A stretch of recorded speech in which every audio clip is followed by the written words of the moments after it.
corazones, Señor, nuestro entendimiento.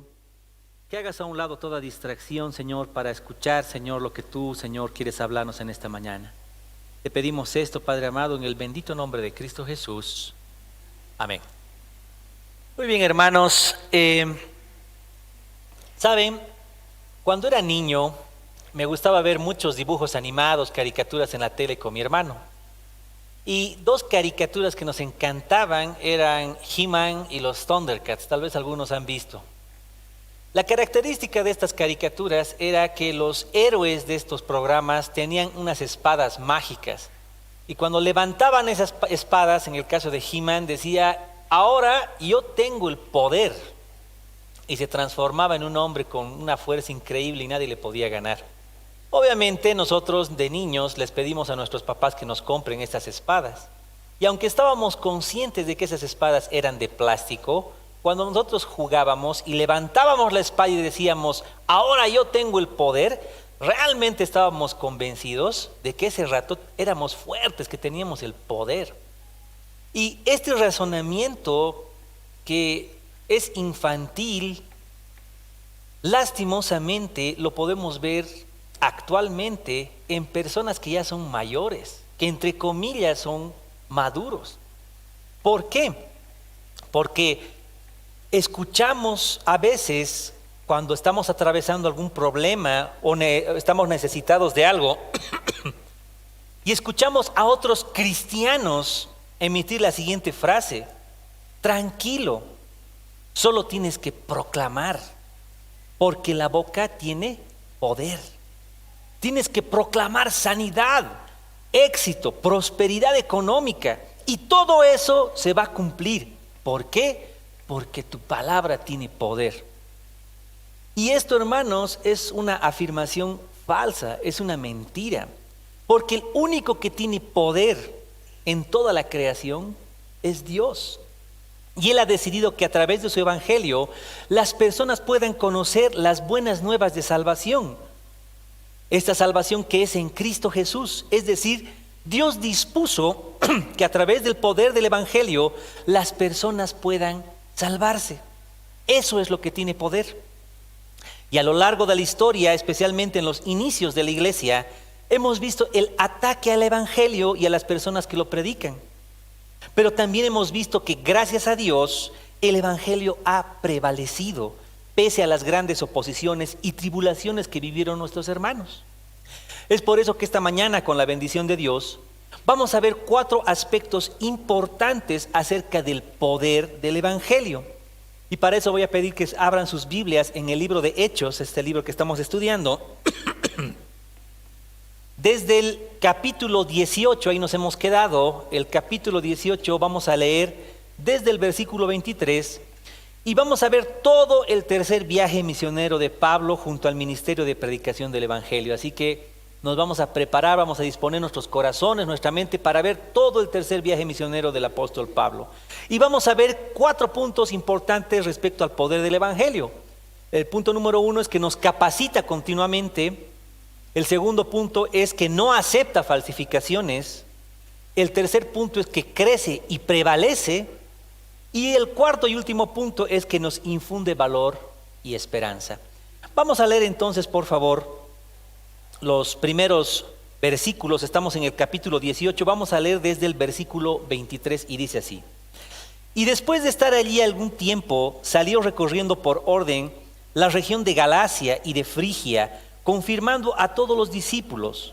Llegó entonces a Éfeso un judío llamado Apolos, natural de Alejandría, varón elocuente, poderoso en las Escrituras. Este había sido instruido en el camino del Señor y siendo de espíritu fervoroso, hablaba y enseñaba diligentemente concerniente al Señor. Porque aunque solamente conocía el bautismo de Juan y comenzó a hablar con denuedo en la sinagoga, pero cuando lo oyeron Priscila y Aquila, le tomaron aparte y le expusieron más exactamente el camino de Dios. Y queriendo él pasar a Acaya, los hermanos le animaron y escribieron a los discípulos que le recibiesen. Y llegando él allá, fue de gran provecho a los que por la gracia habían creído, porque con gran vehemencia refutaba públicamente a los judíos, demostrando por las Escrituras que Jesús era el Cristo. Aconteció que entre tanto que Apolos estaba en Corinto, Pablo, después de recorrer las regiones superiores, vino a Éfeso y hallando a ciertos discípulos les dijo: ¿recibisteis al Espíritu Santo cuando creísteis? Y ellos le dijeron: ni siquiera hemos oído si hay Espíritu Santo. Entonces dijo: ¿en qué pues fuisteis bautizados? Y ellos dijeron: en el bautismo de Juan. Dijo Pablo: Juan bautizó con el bautismo de arrepentimiento, diciendo al pueblo que creyesen en aquel que vendría después de él, esto es, en Jesús el Cristo. Cuando oyeron esto, fueron bautizados en el nombre del Señor Jesús, y habiéndoles impuesto Pablo las manos, vino sobre ellos el Espíritu Santo, y hablaban en lenguas, y profetizaban. Eran por todos unos 12 hombres, y entrando Pablo en la sinagoga, habló con denuedo por espacio de 3 meses, discutiendo y persuadiendo acerca del reino de Dios. Pero endureciéndose algunos y no creyendo, maldiciendo el camino delante de la multitud, se apartó Pablo de ellos y se apartó a los discípulos, discutiendo cada día en la escuela de uno llamado Tirano. Y así continuó por espacio de 2 años, de manera que todos los que habitaban en Asia eran, así como judíos y griegos, oyeron la palabra del Señor Jesús. Amados hermanos, antes de iniciar el tercer viaje misionero, Pablo visita las regiones donde antes ya había estado. Y mientras tanto, el relato bíblico nos habla de una persona, de un hombre llamado Apolos. Este Apolos era un judío que vivía en Egipto, en la ciudad de Alejandría. Alejandría era una ciudad académica donde se encontraba la biblioteca más grande del mundo. Donde se encontraba la biblioteca más grande y donde había él sido instruido, dice la palabra, en el camino del Señor. Probablemente tenía un amplio conocimiento de las escrituras del Antiguo Testamento, las cuales profetizaban acerca del Mesías Salvador, pues el texto bíblico dice que era poderoso en las escrituras. Pero además este hombre no solo era bien instruido, sino que era un varón elocuente, que dice que hablaba y enseñaba diligentemente con denuedo en la sinagoga en Éfeso. Ahora bien, cuando Priscila y Aquila, que eran personas que habían conocido a Pablo en Corinto, cuando lo escuchan, lo toman aparte y le expusieron más exactamente el camino de Dios. Es decir, Apolos, aunque era un varón elocuente y poderoso en las escrituras del Antiguo Testamento, solo conocía el bautismo de Juan, es decir, el arrepentimiento, el llamado al arrepentimiento y la futura esperanza de la llegada de ese Cordero de Dios que iba a quitar el pecado del mundo. Pero esto ya había acontecido porque Jesús vino, murió y resucitó conforme a las Escrituras, enviando posteriormente a su Espíritu Santo a morar en los creyentes. Y es hermoso notar que ninguno de ellos se sintió superior o juzgó al otro por la manera en la cual enseñaba y compartía el Evangelio. Pues cuando se acercaron Priscila y Aquila, no los rechazó, Apolos no los rechazó. Él no pensó y dijo: ¿qué me van a enseñar estos que hacen tiendas? A mí, Apolos, que he estudiado diríamos actualmente, en la mejor universidad. He estudiado en Alejandría. ¿Cómo una mujer me va a venir a mí a enseñar? Gracias a Dios que Apolos no piensa así. No piensa así. Y tampoco Aquila y Priscila tampoco pasan de largo. No dicen: a él le falta, no tiene el conocimiento completo. Qué pena, no sabe. No es como nosotros, que hemos sido instruidos por el apóstol Pablo y conocemos la verdad acerca de la salvación. No hacen eso, sino que ellos completan el mensaje de salvación con Pablo. No fueron egoístas y dejaron que Apolos continuara su enseñanza con esas limitaciones. Cada uno no miró lo suyo propio, sino todos pensaron en la gloria de Dios. Y ese es el poder del Evangelio, que nos capacita continuamente, que nos quita todo egoísmo. Es más, el texto bíblico señala que Apolos quería pasar a la región de Acaya, en Corinto, y Priscila y Aquila, escriben a los discípulos que estaban ahí para que los reciban y animan a Apolos para que siga presentando el mensaje de salvación.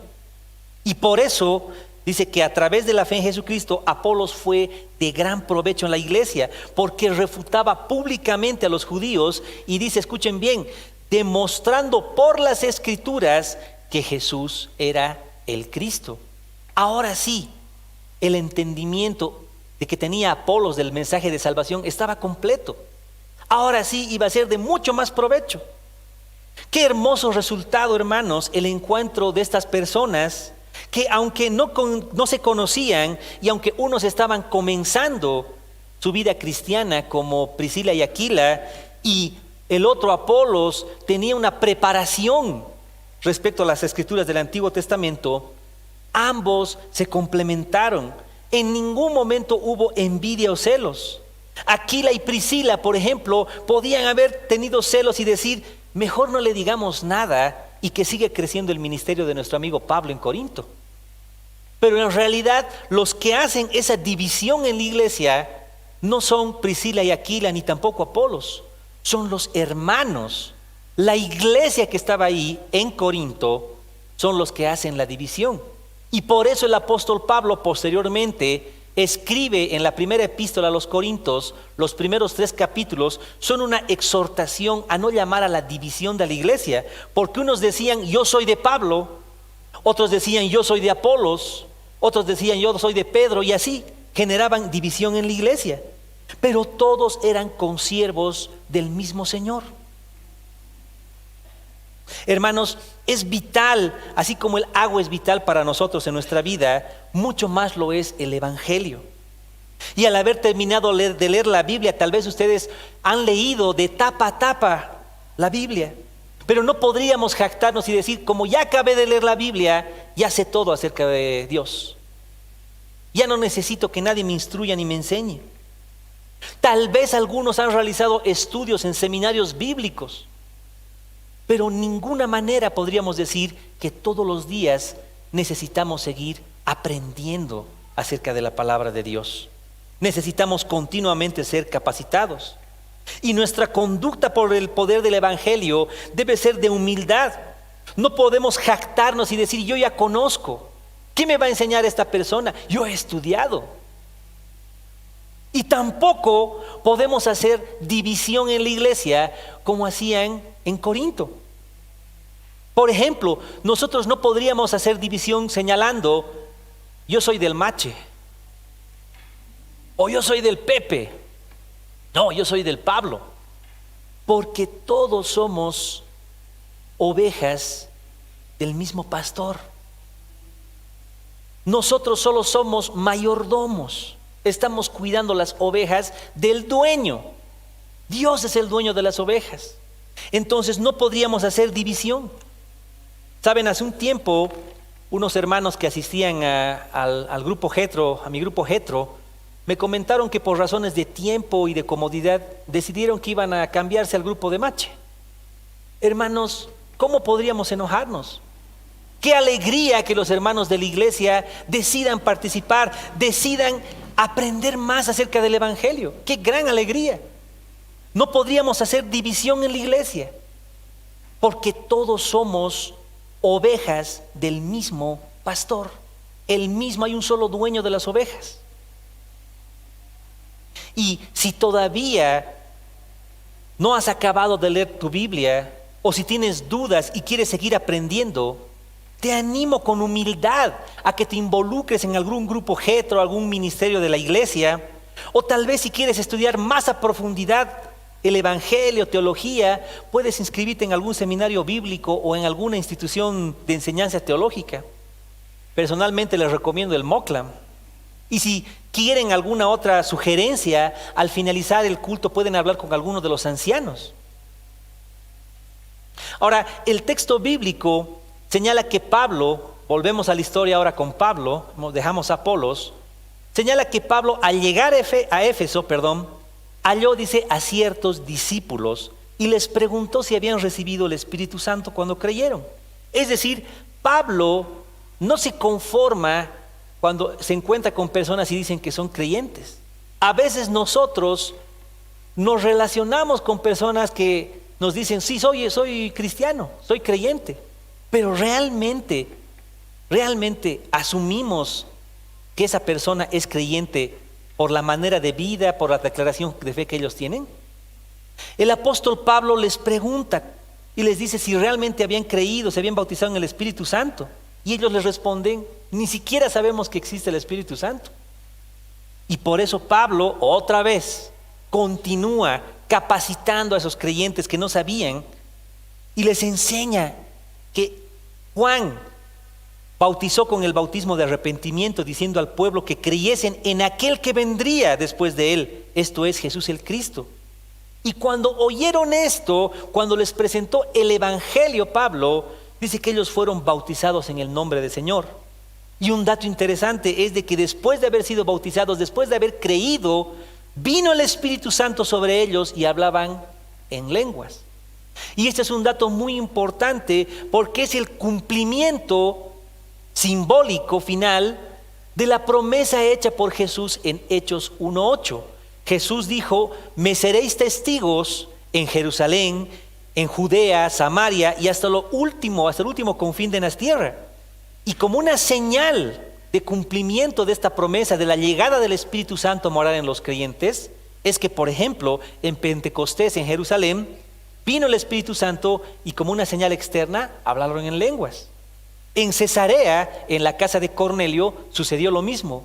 Y ahora en Éfeso, en un lugar fuera del territorio de los judíos, con gentiles, se manifiesta el Espíritu Santo, también con las lenguas.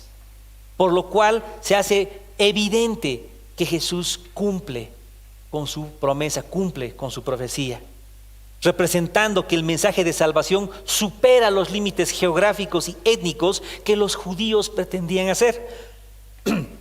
Asimismo, el texto bíblico señala que Pablo enseñaba en la sinagoga de Éfeso por 3 meses, discutiendo, persuadiendo acerca del reino de Dios. Pero dice que se endurecen algunos y no creyendo los resisten. Los judíos lo resisten a Pablo en la sinagoga. E inclusive dice que maldecían el camino.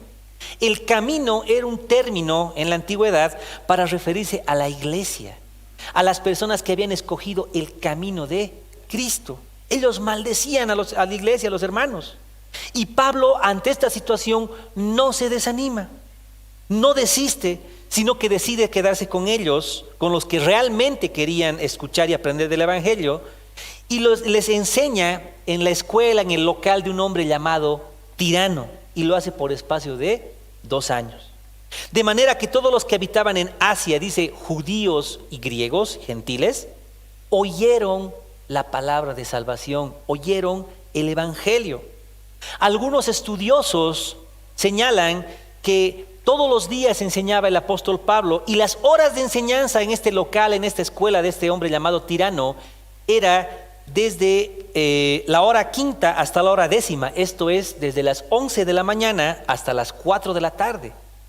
¿Y por qué era ese horario? Porque era el momento del día en el cual hacía más calor. Y todos hacían sus actividades y nadie quería estudiar en esa hora. Pero era la hora que sobraba, que les podían dar a los cristianos. Y Pablo todos los días en la mañana trabajaba para su sustento, hacía tiendas con Priscila y Aquila, y a partir de las 11 de la mañana hasta las 4 enseñaba todos los días, sin importar el sol, el calor, las incomodidades, la oposición de los judíos. Hermanos, nosotros tenemos varias opciones y oportunidades para estudiar el evangelio, pero a veces el disponer de un par de horitas, 1 horita para leer nuestra Biblia, 10 minutos, no es que va a jugar la selección,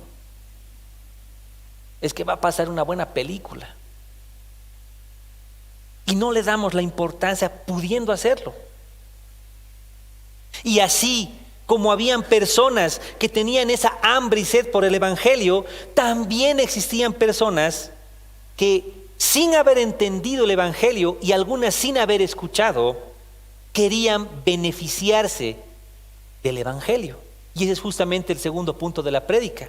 Porque el poder del evangelio, si bien nos capacita continuamente, lo segundo es de que no acepta falsificaciones. Voy a pedirles por favor que me acompañen en la lectura desde el capítulo 19, los versículos 11 al 16, dice lo siguiente: y hacía Dios milagros extraordinarios por la mano de Pablo, de tal manera que aún se llevaban a los enfermos los paños o delantales de su cuerpo, y las enfermedades se iban de ellos, y los espíritus malos salían. Pero algunos de los judíos, exorcistas ambulantes, intentaron invocar el nombre del Señor Jesús sobre los que tenían espíritus malos, diciendo: os conjuro por Jesús, el que predica Pablo. Y había 7 hijos de un tal Esceva, judío, jefe de los sacerdotes, que hacían esto. Pero respondiendo el espíritu malo dijo: a Jesús conozco y sé quién es Pablo, pero vosotros ¿quiénes sois? Y el hombre en quien estaba el espíritu malo, saltando sobre ellos y dominándolos, pudo más que ellos, de tal manera que huyeron de aquella casa desnudos y heridos. Hermanos, la predicación del evangelio era acompañada de milagros extraordinarios, los cuales aclara el texto, ojo, aclara la palabra que estos hechos milagrosos eran realizados por Dios. No es que Pablo tenía un poder especial por sí solo, sino que Dios obraba a través de él, y este poder provenía de Dios. Eran tan extraordinarios estos milagros que dice que se llevaban los pañuelos, el delantal con el cual trabajaba Pablo haciendo tiendas, y los enfermos eran sanados. Las personas que estaban poseídas, que tenían espíritus malignos, eran liberados. Porque era muy común en esa época encontrar a personas que estaban poseídas. El propio Jesús tuvo que lidiar varias veces, una de las más conocidas, con el gadareno. No sé si recuerdan. Esta expresión de misericordia de parte de Dios permite que a través de personas escogidas por Él traigan sanidad y libertad. Por ejemplo, el libro de Hechos, unos capítulos antes, el capítulo 5, los versículos 14 al 16, hablan que Pedro también podía hacer estos milagros. Por ejemplo, dice: y los que creían en el Señor aumentaban más, gran número así de hombres como de mujeres, tanto que sacaban a enfermos a las calles y los ponían en camas y lechos, para que al pasar Pedro a lo menos su sombra cayese sobre alguno de ellos. Y aún de las ciudades vecinas muchos venían a Jerusalén trayendo enfermos y atormentados de espíritus inmundos, y todos eran sanados. Es decir, Dios escogía a determinadas personas, como el caso de Pedro, Pablo, para acompañar a la predicación del evangelio estas señales maravillosas como una manifestación de su misericordia. Es decir, el poder del evangelio no solo había permitido que ellos crean, sino que sean salvos, sino que también los respaldaba a momento de compartirlo. Pero muchas personas piensan que pueden tener este poder simplemente por invocar al Dios de Pablo. Hermanos, ¿será posible que cualquier persona que no haya escuchado el evangelio, o habiéndolo escuchado no lo haya entendido, pueda hacer estos mismos milagros? ¿Será que una persona pueda realizar estos actos maravillosos de sanidad o liberación simplemente por repetir en la liberación esos demonios: te conjuro por Jesús, el Dios de Pablo? No era así, hermanos. En esa época se levantaron muchos magos, dice, exorcistas, charlatanes, que hacían exorcismos y falsas sanidades, y hasta vendían libros y pergaminos con hechizos y frases que supuestamente sanaban a las personas o las exorcizaban de espíritus malignos. Y estos pergaminos, estos libros costaban bastante dinero. Por eso, al ver las sanidades y liberaciones de las personas a través de Pablo, unos varones inescrupulosos comenzaron a querer realizar esos exorcismos, conjurando, dice, por Jesús, el que predica Pablo. Muy probablemente ni siquiera habían escuchado el evangelio, pero a ellos solamente les interesaba lucrar con ese exorcismo. Solo querían los milagros o el poder para realizarlos, no querían el mensaje de salvación. Y algo que llama la atención en el texto bíblico es que señala que los hijos de un tal Esceva, un judío, que era, dice, jefe de los sacerdotes, ¿se imaginan? Era el jefe de los sacerdotes en la sinagoga en Éfeso. Estos pretenden hacer eso: sacar espíritus inmundos de un hombre en el nombre de Jesús a quien Pablo predica. Pero el espíritu se resiste. Y es triste, hermanos, porque estas personas, estos hijos de este tal Esceva, ya solamente por el hecho de ser judíos, deberían haber conocido las escrituras del Antiguo Testamento. Más aún, siendo hijos del sumo sacerdote. Eso se esperaría. Y es triste pensar ahora, hoy en día, en el hecho de que pensamos también nosotros que por el hecho de que traemos a nuestros hijos a la iglesia, ellos ya automáticamente son creyentes. A veces pensamos que porque, claro, vienen mis hijos de un contexto cristiano, mi abuelo era cristiano, mi padre era cristiano, yo soy cristiano, mi hijo automáticamente también es cristiano. Y eso es falso. Inclusive pensamos que, como es hijo de pastor, seguro que es creyente. Pero no es así. Esto nos hace reflexionar respecto a la importancia de compartir el evangelio con nuestros hijos y no tener una falsa sensación de seguridad respecto a su salvación simplemente porque vienen a la iglesia. Cuando Jesús estaba compartiendo su mensaje de salvación, se acercan niños a escuchar este mensaje y los discípulos, ¿qué le dicen? Los están sacando a los niños. Pero Jesús les responde: dejad que los niños vengan a mí y no se los impidáis, porque de los tales es el reino de los cielos. Nosotros subestimamos a los niños, pero Dios en su misericordia también permite que los niños puedan entender y recibir el evangelio. Somos nosotros los cuales negligentemente pensamos que nuestros hijos van a escuchar el evangelio o van a ser creyentes solamente porque vienen a la iglesia, o solamente porque, claro, yo no tengo tiempo para enseñarle el evangelio y bueno, pues para eso está la escuela dominical. No, hermanos, nosotros somos responsables por nuestros hijos por compartirles el evangelio. Ahora bien, la respuesta de este espíritu malo fue: a Jesús conozco y sé quién es Pablo, pero vosotros, ¿quiénes sois? Y este espíritu logra dominar a estos hijos de este tal Esceva y los hiere y tienen que escapar desnudos. Ese poder de estos espíritus inmundos eran aún físico. Recordemos en el Evangelio de Marcos cuando habla justamente de este endemoniado gadareno, que dice que dormía en sepulcros y que nadie podía atarle ni aún con cadenas ni grillos porque las hacía pedazos. Eso es porque este espíritu malo domina, por eso puede dominar a estos hijos de este tal Esceva y los hiere al escapar desnudos. Hermanos, esto nos muestra que el poder del evangelio no puede ser tomado a la ligera, no puede ser utilizado a conveniencia y para fines egoístas. El poder del evangelio no acepta falsificaciones. El evangelio tiene poder para salvación a todo aquel que cree, pero no puede ser utilizado a conveniencia. Y así como en la época de Pablo habían falsificadores del evangelio, traficantes de la fe, en nuestros días lamentablemente también existen estas personas. Es triste ver a falsos predicadores enseñar que si tú pactas con Dios va a haber prosperidad. Hermano, trae los papeles de tu casa, de tu auto y el Señor te va a devolver el doble. No llaman al arrepentimiento, no presentan el mensaje de gracia, de salvación a través de la fe de Jesucristo, sino que el mensaje no es arrepiéntete porque el reino de los cielos se ha acercado. El mensaje es: pare de sufrir. Y además anuncian sanidades los lunes, miércoles y viernes. Y si quieres recibir profecía del ungido del pastor, tienes que pagar. Pero el verdadero poder del evangelio, el que sirve para salvación a las personas, no acepta este tipo de falsificaciones. Tarde o temprano estas personas que acuden ante estos charlatanes de la fe se ven decepcionados. Y muchos niegan la fe y muchos le echan la culpa a Dios.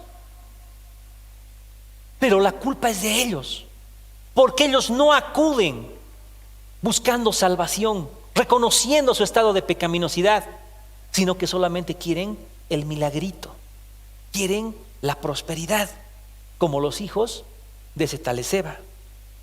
Hermanos, debemos tener cuidado de ese tipo de enseñanzas, ese tipo de predicadores donde exaltan al hombre, donde prometen riquezas terrenales y no las del reino de Dios. Charles Spurgeon dijo una vez: quien sirve a Dios por dinero es capaz de servir al diablo por un mejor salario.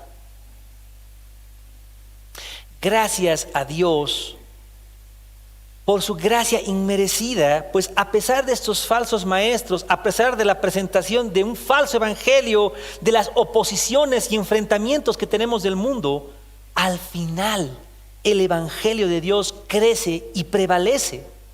Y ese es justamente el tercer punto de la prédica. Quisiera que me acompañen por favor a la lectura desde el capítulo 19, nos hemos quedado los versículos 17 al 41, dice lo siguiente: y esto fue notorio a todos los que habitaban en Éfeso, así judíos como griegos, y tuvieron temor todos ellos, y era magnificado el nombre del Señor Jesús. Y muchos de los que habían creído venían confesando y dando cuenta de sus hechos. Asimismo, muchos de los que habían practicado la magia trajeron los libros y los quemaron delante de todos. Y hecha la cuenta de su precio, hallaron que era de 50,000 piezas de plata. Así crecía y prevalecía poderosamente la palabra de Dios.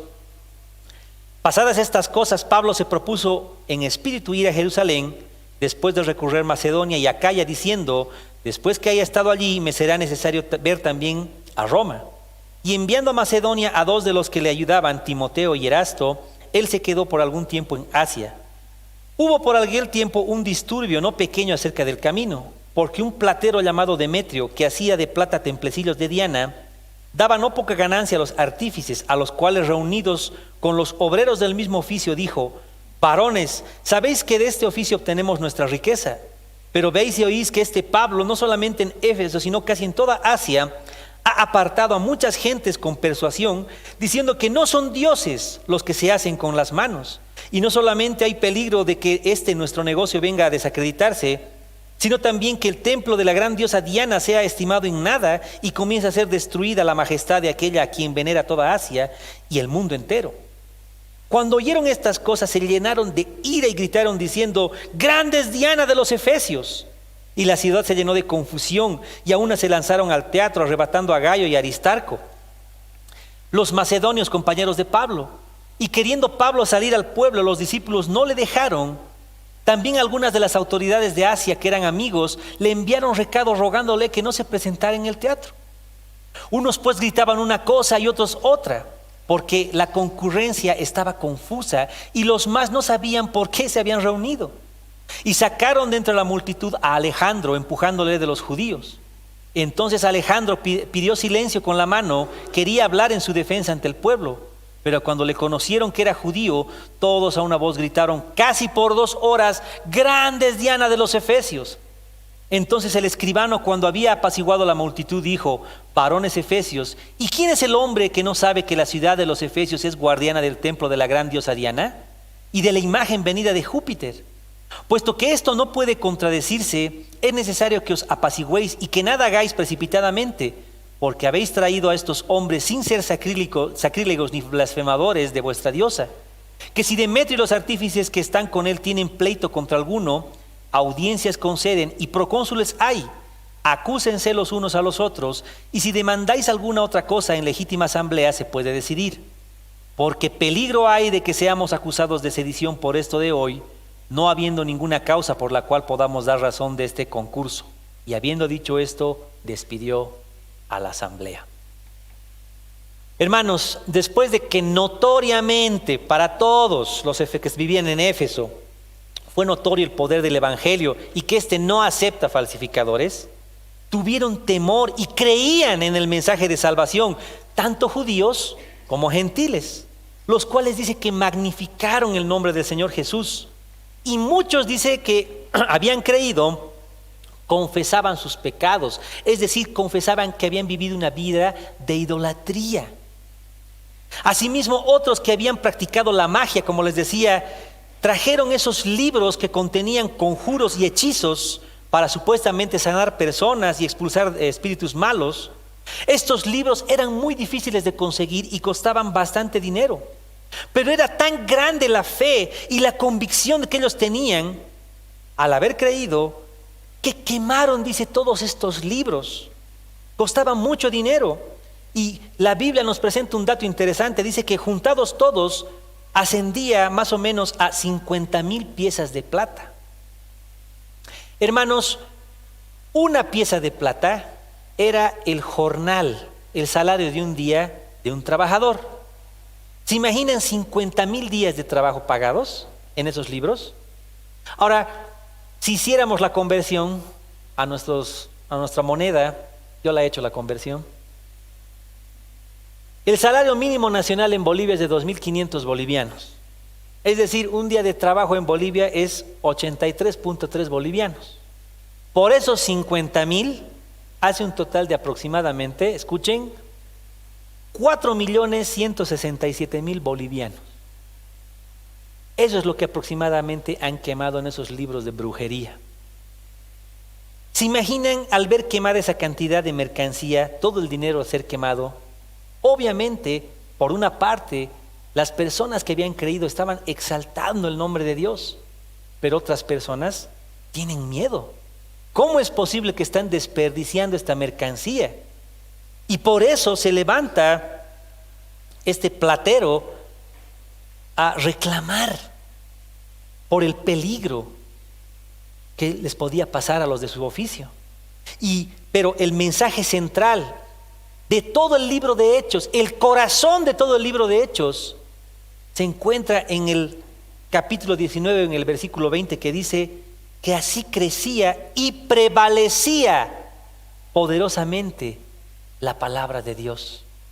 Pese a las oposiciones, pese a cualquier situación, crecía y prevalecía la palabra de Dios. Y por eso las personas se despojaban de esos tesoros, porque valoraban más el tesoro que tenían o que les había sido presentado en el Evangelio. Esto es a través de Cristo Jesús.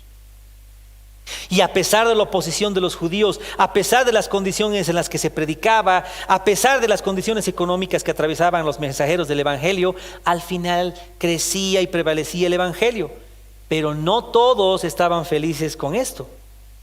Se levanta, dice este platero llamado Demetrio, que hacía templecillos de Diana, que era una falsa deidad. Tenía un templo en Éfeso dedicado a esta falsa diosa. Y este templo era una de las 7 maravillas del mundo antiguo. Estaba hecha de mármol blanco. Y ahí era un lugar donde podían venir las personas a realizar sus ofrendas, sus supersticiones religiosas. Y estas personas aprovechaban para realizar templecillos, imágenes, y las vendían. Cuando oyeron que las personas estaban dejando a un lado su idolatría, se llenaron de ira, gritando: "Grande es Diana de los Efesios". Y la ciudad se llena de confusión. Toda la ciudad se va al teatro. Algunos estudiosos calculan que eran aproximadamente 25,000 personas. Y según el texto bíblico, la mayoría de las personas ni siquiera sabía por qué estaban ahí.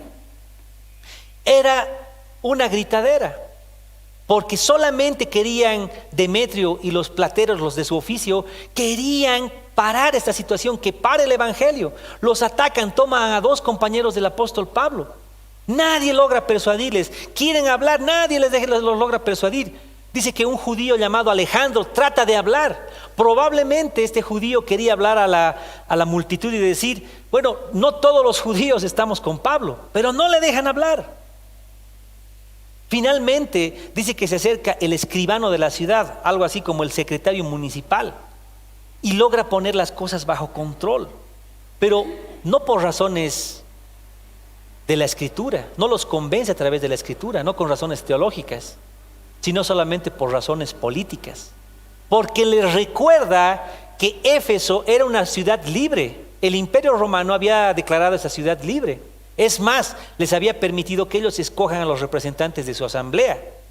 Pero para Roma hubiera sido lindo, un buen pretexto, considerar esa turba, ese incidente, para quitarles esos beneficios. Y solamente por esa situación, ellos se calman, cada uno se va a su lugar. Pero ese incidente, esa resolución final, permite que el Evangelio pueda seguir creciendo en Asia. Permite que Pablo pueda continuar con su tercer viaje misionero. Es decir, el poder del Evangelio prevalece a pesar de la oposición y la maldad de las personas, y sigue creciendo. Hermanos, en nuestros días, cuán difícil es enfrentarnos y presentar el Evangelio sin ser víctimas de mofas, de burlas o aún de consecuencias. ¿Cuántos de nosotros hemos perdido amigos, familiares y aún algunos hemos perdido trabajo por ser fieles a nuestra convicción de fe, por compartir el Evangelio sin temor? Pero hermanos, el Evangelio siempre va a prevalecer, porque la palabra de Dios nunca vuelve vacía, porque sirve para salvación a todo aquel que crea, que todo aquel que se arrepiente, o es de condenación para las personas que no creen. Pero en el día del juicio final, estas personas no van a poder tener excusa y decir: yo no conocí el Evangelio. Por eso la palabra nunca vuelve vacía. Hermanos, además de esto, de que el Evangelio y el poder del Evangelio nunca vuelve vacío, el poder del Evangelio nos infunde valor y esperanza. Y ese es el último punto de la prédica. Por favor, si me acompañan a leer el capítulo 20, desde el versículo 1, por favor. Capítulo 20, desde el versículo 1, dice así: Después que cesó el alboroto, llamó Pablo a los discípulos y, habiéndolos exhortado y abrazado, se despidió y salió para ir a Macedonia. Y después de recorrer aquellas regiones y de exhortarles con abundancia de palabras, llegó a Grecia después de haber estado allí 3 meses y siéndole puestas acechanzas por los judíos para cuando se embarcase para Siria, tomó la decisión de volver por Macedonia. Y le acompañaron hasta Asia Sópater de Berea, Aristarco y Segundo de Tesalónica, Gayo de Derbe y Timoteo, y de Asia Tíquico y Trófimo. Estos, habiéndose adelantado, nos esperaron en Troas, y nosotros, pasados los días de los panes sin levadura, navegamos de Filipos. Y en 5 días nos reunimos con ellos en Troas, donde nos quedamos 7 días. El primer día de la semana, reunidos los discípulos para partir el pan, Pablo les enseñaba habiendo de salir al día siguiente. Y alargó el discurso hasta la medianoche, y había muchas lámparas en el aposento alto donde estaban reunidos. Y un joven llamado Eutico, que estaba sentado a la ventana, rendido de un sueño profundo, por cuanto Pablo disertaba largamente, vencido del sueño, cayó del 3er piso abajo y fue levantado muerto. Entonces descendió Pablo y se echó sobre él, y abrazándole dijo: No os alarméis, pues está vivo. Después de haber subido y partido el pan y comido, habló largamente hasta el alba, y así salió. Y llevaron al joven vivo y fueron grandemente consolados. Nosotros, adelantándonos a embarcarnos, navegamos a Asón para recoger allí a Pablo, ya que así lo había determinado, queriendo él ir por tierra. Cuando se reunió con nosotros en Asón, tomándole a bordo, vinimos a Militene. Navegando de allí, al día siguiente llegamos delante de Quío, y al otro día tomamos puerto a Samos. Y habiendo hecho escala en Trogilio, al día siguiente llegamos a Mileto, porque Pablo se había propuesto pasar de largo a Éfeso para no detenerse en Asia, pues se apresuraba para estar el día de Pentecostés, si fuera posible, en Jerusalén. Hermanos, después del incidente de Demetrio y con los que fabricaban ídolos, los judíos no se cansaron. Uno pensaría: ya, ahora sí, han ganado el juicio, ahora van a estar tranquilos. No. Los siguen acechando, continúan maquinando cómo hacer daño a Pablo y sus compañeros. Pero fíjense que todo ese esfuerzo de Pablo y sus acompañantes al final da fruto, por la gracia de Dios. Pues el texto señala que lo acompañan varios hermanos, hemos leído, ¿no?, que acompañan varios hermanos, y todos estos, cuando Pablo se va, ellos se hacen cargo de la predicación del Evangelio. Por ejemplo, Timoteo al final se hace cargo de la iglesia en Éfeso. Estos 3 años trabajando, enseñándoles en Éfeso, dieron su fruto, porque ellos salieron posteriormente a compartir el Evangelio y a hacer otros discípulos. A veces los pichones no quieren salir del nido. Si me pueden poner la imagen, por favor. Cuando era niño veía una caricatura de un pichón de buitre que se llamaba Wilbur, tal vez han visto algunos, ese.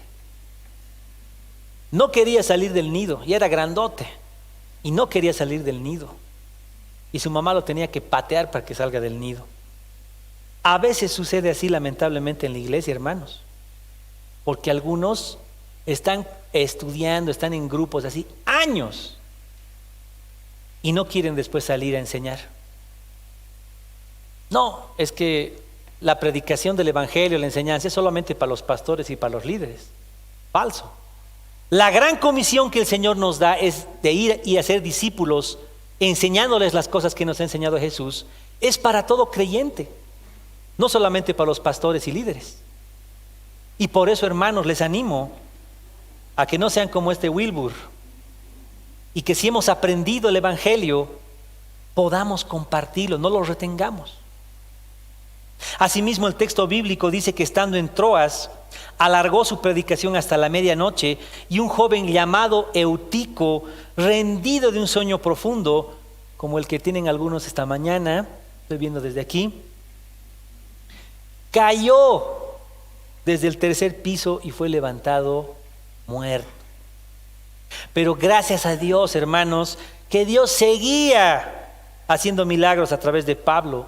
Y dice que bajó y lo abrazó y les dijo que no se alarmen porque él estaba vivo. Y volvió, compartieron la cena y alargó su discurso, su predicación hasta el alba, hasta el día siguiente. Hermanos, vivimos en una cultura en la cual todo tiene que ser rápido. Todo tiene que ser como una sopita Maruchan de 5 minutos. Algunos jóvenes, alguna vez les he escuchado hablar y decir que los partidos de fútbol ahora no deberían ser de 90 minutos, tienen que adecuarse a la cultura ahora de los changos, tienen que ser menos los partidos de fútbol. Hermanos, esa misma influencia de cultura instantánea está penetrando en la iglesia. ¿Cómo pues va a predicar tan largo? ¡Qué aburrido! Máximo media hora tiene que predicar. ¿Cómo podemos cansarnos, hermanos, de escuchar la palabra de Dios? En Troas los hermanos lo escucharon con diligencia, compartieron con Pablo y se pusieron alegres después del incidente con Eutico. No estaba muerto. Estaban dispuestos a escuchar la palabra hasta el amanecer. Hermanos, ¿estarían dispuestos? Quedarse escuchando el evangelio, el mensaje del evangelio hasta la noche. Compartir la cena del Señor y quedarnos hasta el amanecer escuchando las escrituras. ¿Estaríamos dispuestos?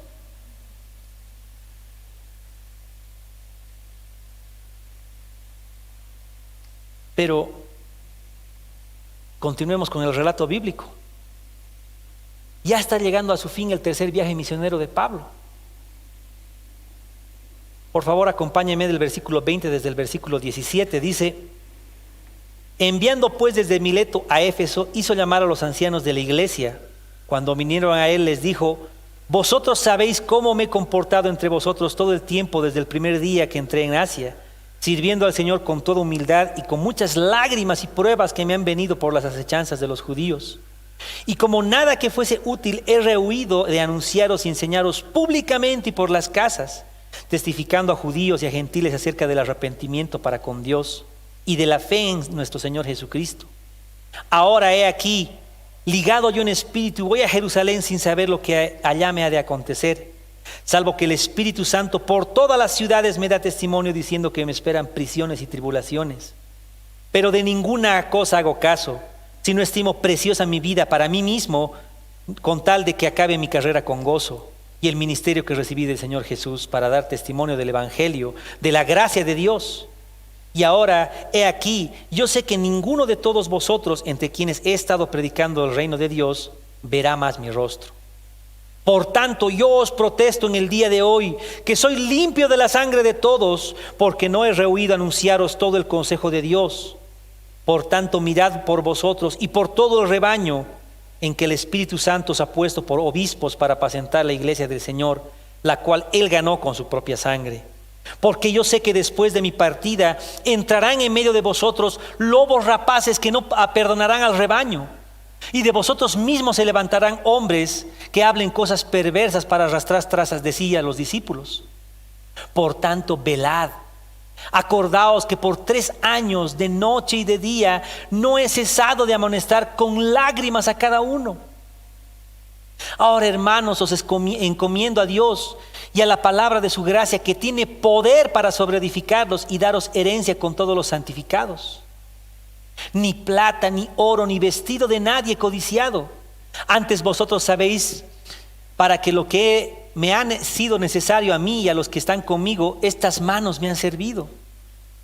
En todo os he enseñado que trabajando así se debe ayudar a los necesitados y recordar las palabras del Señor Jesús, que dijo: más bienaventurado es dar que recibir. Cuando hubo dicho estas cosas, se puso de rodillas y oró con todos ellos. Entonces hubo un gran llanto de todos, y echándose al cuello de Pablo le besaban, doliéndose en gran manera por la palabra que dijo, de que no verían más su rostro, y le acompañaron al barco. Después de separarnos de ellos, zarpamos y fuimos con rumbo directo a Cos, y al día siguiente a Rodas, y de allí a Patara. Y hallando un barco que pasaba a Fenicia, nos embarcamos y zarpamos. Al visitar Chipre, dejándola a mano izquierda, navegamos a Siria y arribamos a Tiro, porque el barco había de descargar allí. Y hallados los discípulos, nos quedamos allí 7 días, y ellos decían a Pablo por el Espíritu que no subiese a Jerusalén. Cumplidos aquellos días, salimos acompañándonos todos con sus mujeres e hijos hasta fuera de la ciudad, y puestos de rodillas en la playa oramos, y abrazándonos los unos a los otros subimos al barco, y ellos se volvieron a sus casas, y nosotros completamos la navegación saliendo de Tiro y arribando a Tolemaida. Y habiendo saludado a los hermanos, nos quedamos con ellos un día. Al otro día, saliendo Pablo y los que con él estábamos, fuimos a Cesarea, y entrando en la casa de Felipe el evangelista, que era uno de los 7, posamos con él. Ese tenía 4 hijas doncellas que profetizaban, y permaneciendo nosotros allí algunos días, descendió de Judea un profeta llamado Ágabo, quien viniéndonos a vernos, tomó el cinto de Pablo y atándose los pies y las manos dijo: esto dice el Espíritu Santo, así atarán los judíos en Jerusalén al varón de quien es este cinto, y le entregarán en manos de los gentiles. Al oír esto, le rogamos nosotros y los de aquel lugar que no subiese a Jerusalén. Entonces Pablo respondió: ¿qué hacéis llorando y quebrantándome el corazón? Porque yo estoy dispuesto no solo a ser atado, más aún a morir en Jerusalén por el nombre del Señor Jesús. Y como no le pudimos persuadir, desistimos diciendo: hágase la voluntad del Señor. Después de esos días, hechos ya los preparativos, subimos a Jerusalén, y vinieron también con nosotros de Cesarea algunos de los discípulos, trayendo consigo a uno llamado Masón, de Chipre, discípulo antiguo con quien nos hospedaríamos. Cuando llegamos a Jerusalén, los hermanos nos recibieron con gozo. Hermanos, ha concluido el tercer viaje misionero de Pablo, pero nos enseña el último punto importante respecto al poder del Evangelio, y esto es que nos infunde valor y esperanza.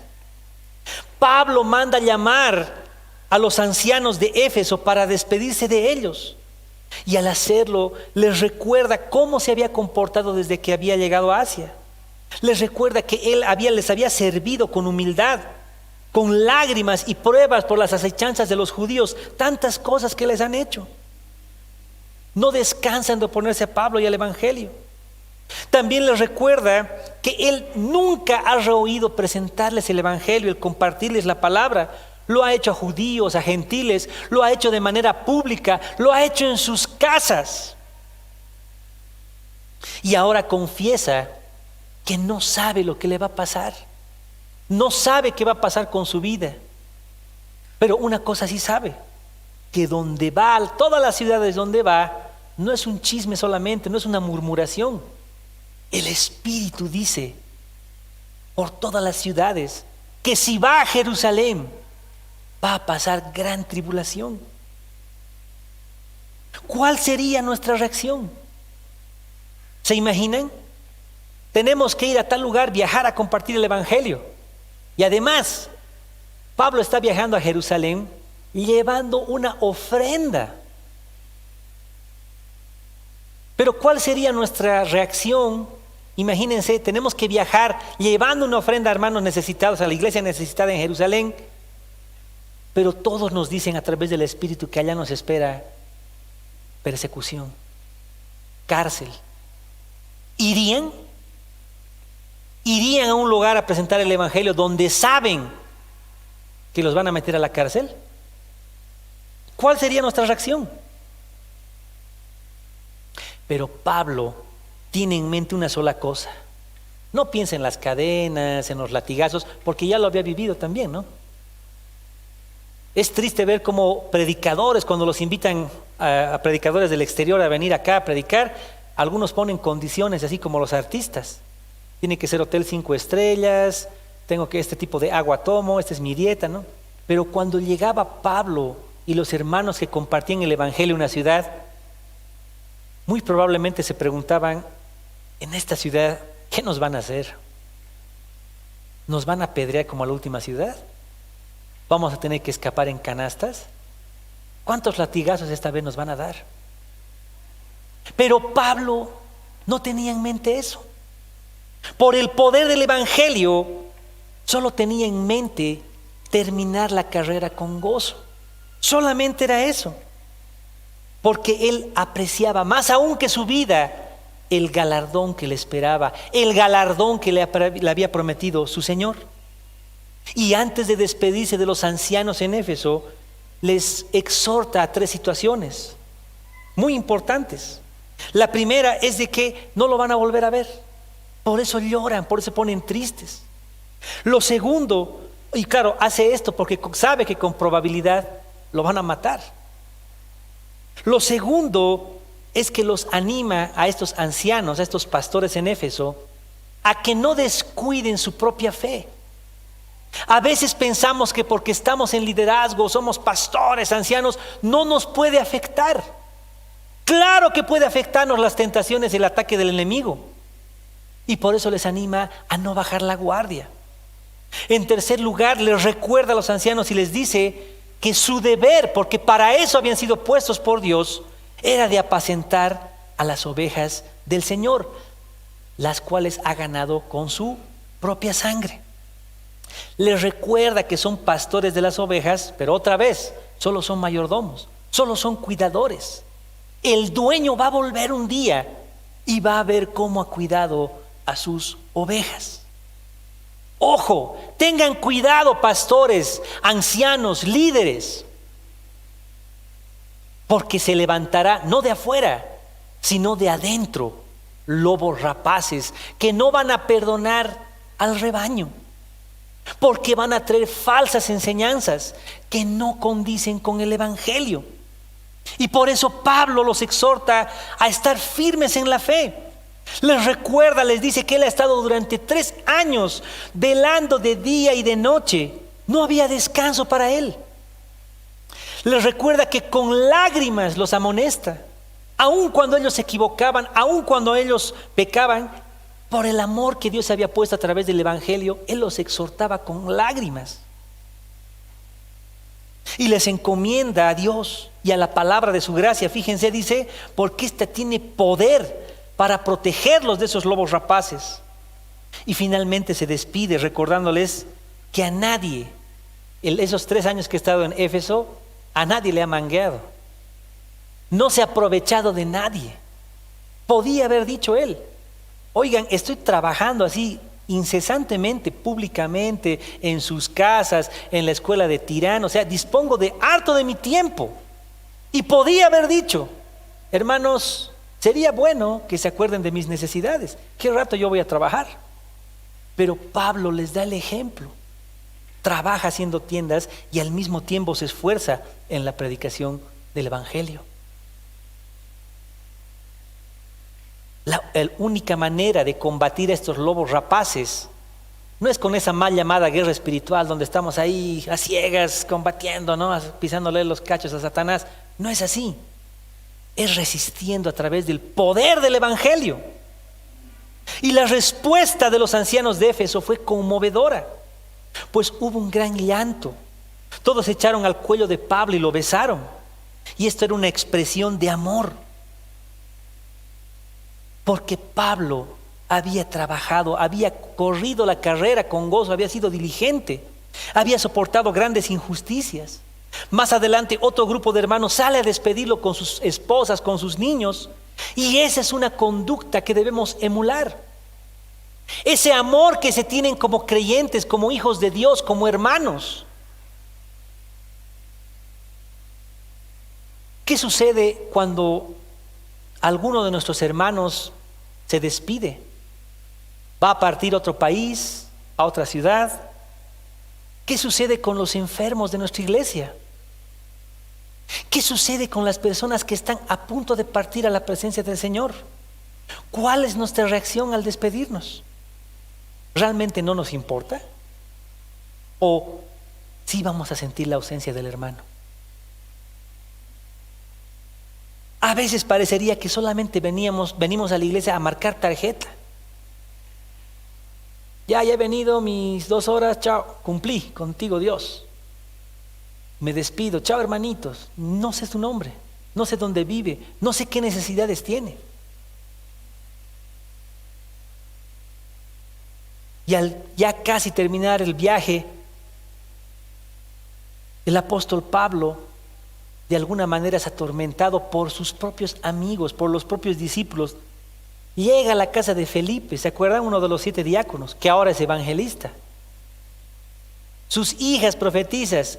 Viene un profeta judío famoso, Ágabo, que anteriormente había profetizado una hambruna, y le dice, le quita su cinturón y le ata las manos, los pies, le dice, así te va a pasar si vas a Jerusalén. Eso me ha dicho el Espíritu Santo.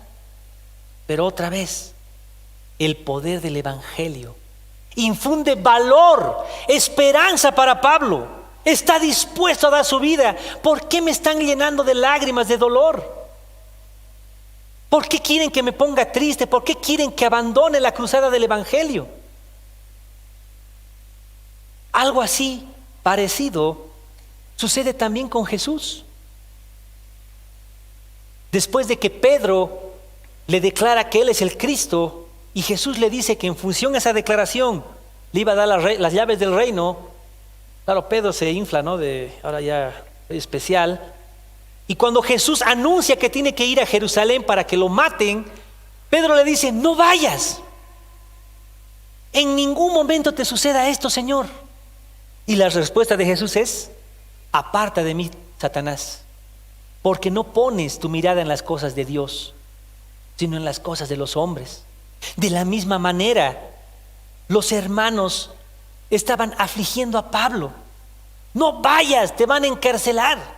No vayas, por ahí te matan. Y tal vez, porque ya conocemos cómo termina la historia, ¿no? Lo arrestan, lo matan, termina encarcelado en una mazmorra, lo abandonan sus amigos. Algunos creen que hasta queda ciego, termina sus días decapitado. Y alguien podría pensar y decir, pobre Pablo, era que les hubiera hecho caso a sus amigos, era que no hubiera ido. Pero saben, si esto no hubiera ocurrido, no tendríamos hoy día en la palabra, en el Nuevo Testamento, esas hermosas epístolas carcelarias. ¿Cuántas personas habrá compartido y llevado el Evangelio estando preso?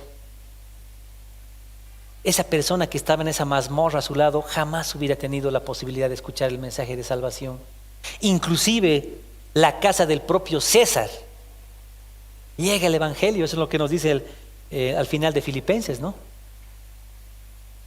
Dios no ha perdido el control. Y por el poder del Evangelio, amados hermanos, entonces podemos confiar que Él nos capacita constantemente. Hermanos, animémonos a no cesar de leer, de aprender de su palabra, de buscar estudios bíblicos, de buscar espacios donde podamos seguir aprendiendo de Dios. Hermanos, estemos prevenidos, porque estos lobos rapaces, estos falsificadores de la fe, no van a perdonar. Hermanos, estemos confiados en el poder del Evangelio, porque pese a las oposiciones, al final va a prevalecer. O para salvación de los que creen, o para condenación. No van a tener excusa los que han escuchado y no han creído. Y finalmente, hermanos,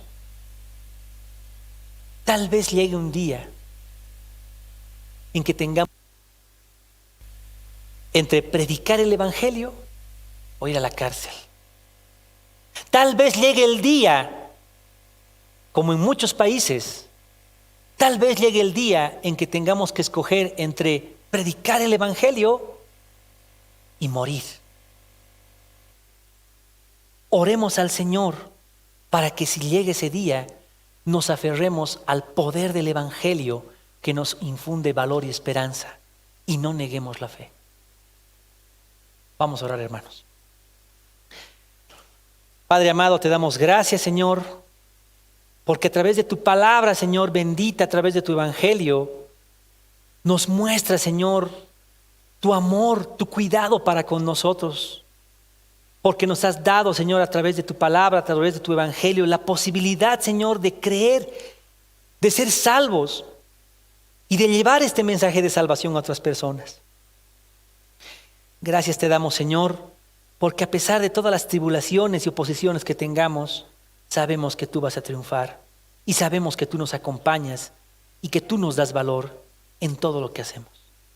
Gracias te damos, Señor, en el nombre de Cristo Jesús. Amén.